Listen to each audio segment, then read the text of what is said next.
नमस्कार, सत्यदर्शन न्यूज मध्ये आपले स्वागत आहे। मी पायल शहा।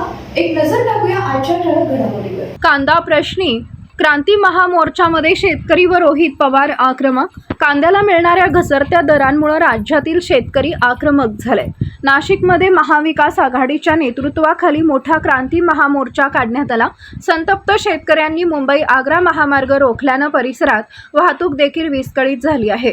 या आंदोलनात काँग्रेस प्रदेश अध्यक्ष हर्षवर्धन सपकाळ, विधान परिषद आमदार अंबादास दानवे, राष्ट्रवादी काँग्रेस शरदचंद्र पवार गटाचे आमदार रोहित पवार यांच्यासह महाविकास आघाडीचे नेते, पदाधिकारी, कार्यकर्ते आणि मोठ्या संख्येने शेतकरी सहभागी झाले। आंदोलकांनी सरकार विरोधात जोरदार घोषणाबाजी करत कांदा उत्पादक शेतकऱ्यांना न्याय देण्याची मागणी केली। मोर्चा दरम्यान बोलताना आमदार रोहित पवार यांनी सरकारवर जोरदार टीका केली। जर मोठे नेते जर टीव्हीवर आणि इतर ठिकाणी जर सांगत असतील येणाऱ्या काळामध्ये पाऊस कमी होऊ शकतो, मग येणाऱ्या वर्षीचं पीक तुमच्या हातामध्ये येणार का?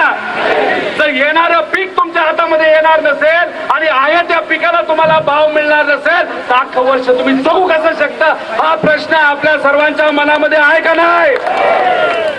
आता 18 तारखेच्या आधी पवार साहेबांनी आम्हा सगळ्यांना सांगितलं